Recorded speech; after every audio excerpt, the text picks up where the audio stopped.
Yeah. Laboratories, is that right? It's a good one. I'm going to share my screen. So I've put a presentation together.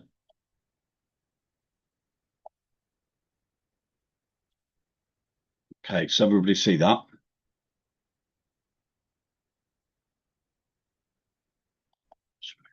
So, welcome to Finding the Voice, an exploration of podcasting, of using Uh, podcasting.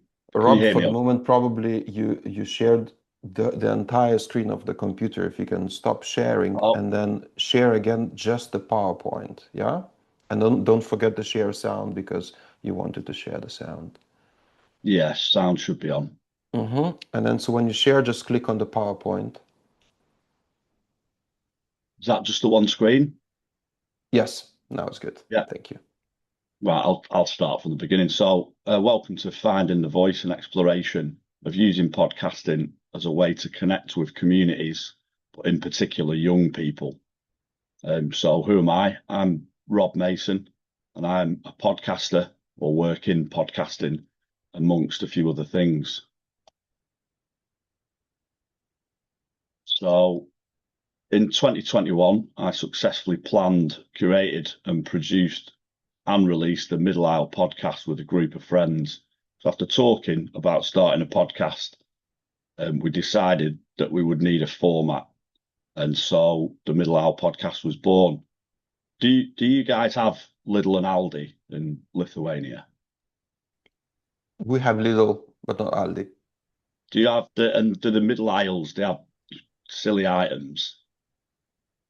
Yeah. So yeah, so this was the premise was basically the four of us go to Lidl and Aldi and buy random items, and then we can come together to talk about them. And the concept worked because the middle of Lidl and Aldi is universally known for its random products. So that would provide easily marketable, endless content. The podcast ran for a couple of years and we improved continuously. So when we started, it was just an audio podcast set up in my back room of my house on my dining table. And when we recorded our last episode, it was in a purpose-built studio with cameras, lighting, like a TV studio, essentially. So the podcast has amassed listening figures close to 20,000 downloads just on the audio alone. And we also featured on national television and won an honorary mention in the podcast awards in 2022. So podcasting with young people, this led me to work with a local friend who had been offered some funding to create a podcast with young people from disadvantaged backgrounds, aimed at explaining local services that were available to them. And this could be anything from finding out where they could open a bank account without photo identification, or where they could apply for, say, a food parcel or emergency accommodation. So we needed a concept for this. So my proposal was that we would do individual episodes with young people who have successfully been through the processes with the local council, the local authority, and this would provide several things. The young person talking on the podcast must introspectively speak about an experience that was undoubtedly scary or worrying. And in this self reflection, they're able to process what has happened, how they dealt with it, and where they are now. They've been given a voice to share their experience, and so the knowledge now being shared with other young people experiencing the same hardships or issues, whilst we're letting young people decide on the direction of the podcast by asking the correct questions, we could frame the project in a certain manner that would get the young people to think how best to deliver the project and sort of come to the same idea. Sadly, with this project, the council weren't very forthcoming with young people and it didn't really get off the ground. But that sort of concept could be replicated across any business, charity or institution.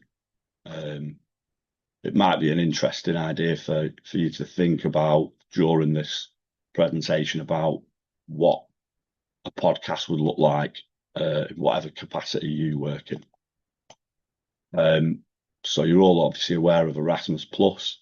So another project that I worked on with the same friend from Blackpool was a training program delivered by as part of Erasmus Plus. And so this project was in the UK, and it was a 10-day residential with participants from all around the EU. And I was tasked with recording a podcast at the end of each day with different groups from the project. So it had been divided into groups of 3, and those 3 people worked together throughout the 10 days, taking up different activities each day. And one of the activities was to record a podcast at the end of the day,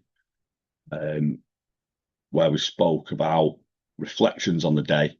And this worked well to include all participants with a different group of 3 recording each evening, log the day's activities with a vocal record, digital notes, if you will, and provide reflection upon a day's busy schedule. But also we had a permanent reminder of all the beautiful voices and accents of all the participants that we could revisit anytime we liked. And the process of sitting and talking in such an environment provided a much better working memory of the programme's activities. So if there was anything you couldn't remember, it was all categorised in a podcast that you could go back to and use as a reminder. Project that I've been working on more recently, and I'm still working on now, is with a homeless person's charity. So they work with 16 to 25-year-olds who are experiencing homelessness in the area. And so these young people are generally from disadvantaged backgrounds with little to no prospect of finding work at a time in their lives when we're coming into contact with them. So finding new youth-centric ways to connect with young people can be a good tool for helping them get onto a better path. And this project perfectly exemplifies that notion. So the challenge is to get young people to talk positively about work with a view to changing their perspectives on employment and improve self-worth. And so the digital concepts that we're using for this involve VR work experience, where they use a VR headset to engage with sort of work-related activities. And then my part was speaking to young people in an interview style about their hopes, aspirations, experience, and skills. So we'd do that as a podcast recording, and then I utilised AI to transcribe the podcast, and then AI again to create a CV. And so the results have been really good, especially when it comes to writing like the About Me section of the CV. Getting the young people to talk about work was an achievement in itself, really. And the project has now evolved, and we're having discussions about what their experience of looking and finding work has been so far in life, and what they think would make work more accessible to people from alternative backgrounds. And I project that will, it gives the young people a voice, helps them reflect again on where they've been and what they've achieved, creates a feel-good factor in the fact that their stories could go on to help other people, and it serves as a permanent record of a particular time and place in history. So, what you need to do to start a podcast, I said at the very beginning that to create a podcast, I felt we needed a format. And this isn't necessarily true. Back in 2021, podcasts were still quite new, and now everybody has a podcast, right? Which is a commonly used cliche. Everyone doesn't have a podcast, but some of the most popular podcasts on the planet today don't rely on a structure or format. They're just simple conversations with ordinary people, relatable, reliable, educational. Podcasts are a way to reach a global audience. And if you've got a story to tell, even better. As we're all individuals, we've all got a story. So there isn't really much more that you will need apart from the space and the equipment. So when it comes to spaces, you might already have what you need. You might be looking to start something. The most important aspect really is the space. So if you create a space where sound doesn't bounce off the walls, that's paramount to good quality outcomes with your recording. If the space is right, as today I said earlier, you could record a podcast just with a phone, and people do. But for more traditional, so we use microphones, recording software, laptop or standalone podcast recorders. So thinking about spaces, when I first started the Middle Hour podcast, I said we recorded on my dining table in the back room, so you can see on the left-hand side. That presented issues with the fact that we were just in a room that had laminate floor and a kitchen connected to it. So you see in the middle photo there, I purchased 5 office partitions to put up around the table, and we'd have to assemble them before each recording session just to dampen the sound. At this point, we just used the 4 microphones and a small sort of mixing desk into a laptop to then record. On the right hand side is obviously where we went on to build the recording studio, which again you can see if you see on the walls the squares, that's just a little bit of acoustic treatment to dampen the sound. Another noteworthy project that I was recently involved in, we put a podcast studio in the back of a small caravan, which we then toured around the local area, interviewing men about positive mental health stories. And so the caravan was a great way to take podcasting into communities. And I will share links with to these projects as well. But the opposite can also be said for spaces. So I say the space is the most important thing, but if you invest in good equipment, you should be able to better navigate spaces from an acoustic vantage point. So dependent on the professional outcomes that you wish to attain, there's many different options when it comes to equipment. So once your podcast is planned, your space has been identified, the next step is recording it. And to record a podcast, you're going to typically need a microphone, headphones, recording hardware or software, and some computer software for editing. Your voice travels through a signal path. So it's your voice, the microphone, the recording device, or sound card, computer software, and then your final audio file. For examples of using software used for podcast editing might include Audacity, Reaper, or Adobe Audition. Common recording equipment include dynamic microphones or condenser microphones. So your dynamic is your standard that you'd use for sort of karaoke, and try and keep away from today where possible. Podcasts tend to favour a condenser microphone, or they do. You can find sort of podcast specific mics that have been industry standard for years. The Shure SM7, I think it's called. The Rodecaster, this I would say, it makes everything so much easier. If I was going to recommend one piece of kit, it would be this. It's not as portable, but with the right equipment environment, you can make a huge difference in your sound quality. So you need to think about your space and how many people are going to be on your podcast at any one time. As a general rule of thumb, you don't really want more than 4 people. But with equipment such as the Rodecaster, you also have the option for Bluetooth connection, so you can have guests call in, or you can connect through a laptop to like a Zoom call, for instance. And there are also podcast hosting platforms that support the. I'll cover those shortly. Editing, when it comes to editing, the great thing about podcasting is that there's way more than just speaking into a mic. If you work with young people that are a little less forthcoming with their nature and would prefer to be behind the scenes, editing can be a lot of fun. So the goal is to remove dead air. By all means, if your podcast aims to be natural and true to self as possible, that's fine. But fillers like ums, ahs, long pauses, coughs, sneezes, or other sound which subtract from the quality can be removed. Reaper is a great affordable program with a free extended trial. We've got a little example here of how that works for you. So if I was to be talking and coughed, or there was a long pause and dead air, that can be removed in post-production.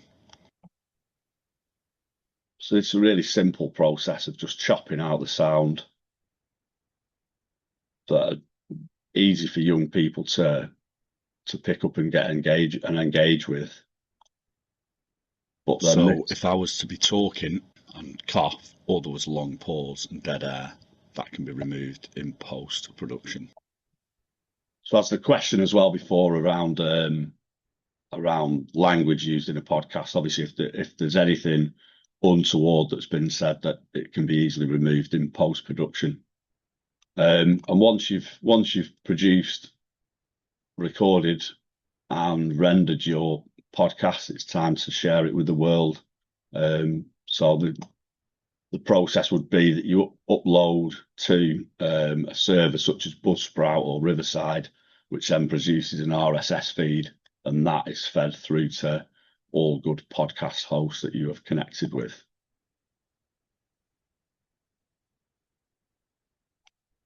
So this is, I use Buzzsprout personally, and this would be the screen where I can come and you can get your podcast listed. You only ever have to do this once, and then once you've connected with all these other players, every time you upload your podcast to your host, it will automatically distribute it through to all of these platforms.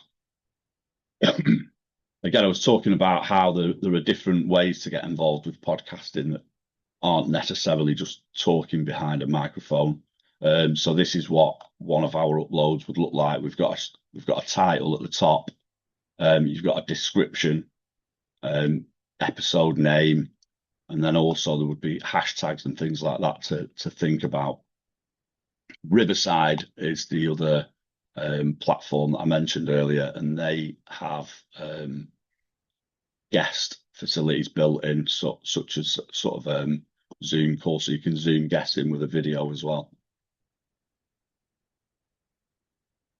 So where you distribute your project would obviously be for you guys to decide, and there is obviously a cost incurred in everything needs a subscription these days, but you can create an account, you can link up the directories, and that doesn't take a lot of time, but maybe a couple of days.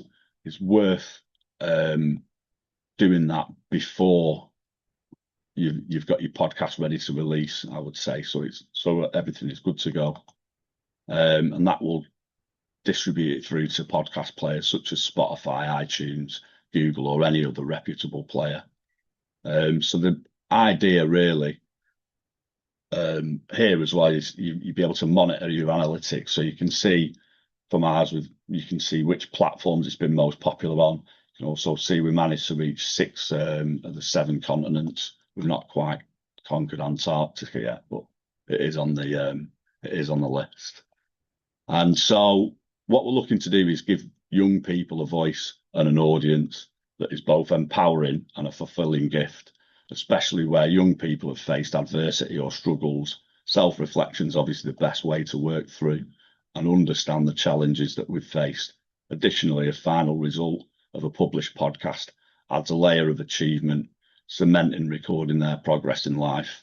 So using podcasting as a vehicle through which we can get young people to talk about and reflect on their experiences not only benefits them and their own well-being, but it gives them real-world transferable experience and skills, as well as their story going on to potentially help others.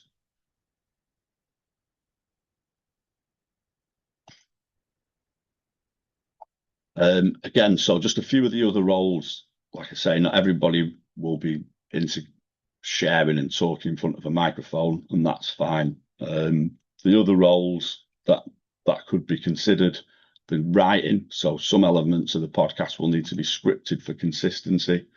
Also, all your episodes will need a write-up, title, and perhaps some planning. Editing, so the editing process can be fun and is without a doubt seen as a creative practice, in my opinion. You don't really need to be tech savvy, as we saw, and scheduling releases, managing online presence, and promoting your show is another branch of podcasting that you might not have considered. It's time consuming, but one that young people are fluent in. Managing social media accounts, creating reels, etc. Leveraging AI, I would say, is my only other offer in there. As a middle-aged man, I think TikTok might have passed me by. And jingles as well. So don't be tempted to spoil your show with a copyright strike, because there are strict rules about what you can and can't use on a podcast. So I think you've got a fair usage policy of about 10 seconds of any music or anything like that. But if you have anything over that, you potentially you get a strike against your account for copyright infringement. And then educational elements as well. So from an educational position, thinking about sound and where's suitable for recording, testing echoes of a room and sounding them out is a fun process. The creative process of thinking and planning a podcast can bring up some interesting conversations. And when you think about what your podcast could be, you might want to consider what you offer as a service. Is there any value to promoting that through in-depth discussions about relevant topics or specialist subjects? How services work and what the benefits are. Could focus on local history or stories, what life is like in any particular demographic or any particular area. If you intend on creating any archives of local history or stories, always worth making contact with your local libraries to see if they have any audio archives. There might be opportunities to work with them or reach extra funding. Yeah, so thank you, everybody. Just knowing the basics can open up opportunities. So I wouldn't have been talking to you guys today if I hadn't taken up DJing as a young person 28 years ago. So yeah, it's with some strange connection with hip hop as well. I used to have a hip hop radio show. So there we go. You have to send me some tracks today, and then I can I'll spin them. But yeah, that, like I say, that has literally led me, working with sound, led me to sort of get into the podcasting, and then you never know where you might end up, right? Thank you.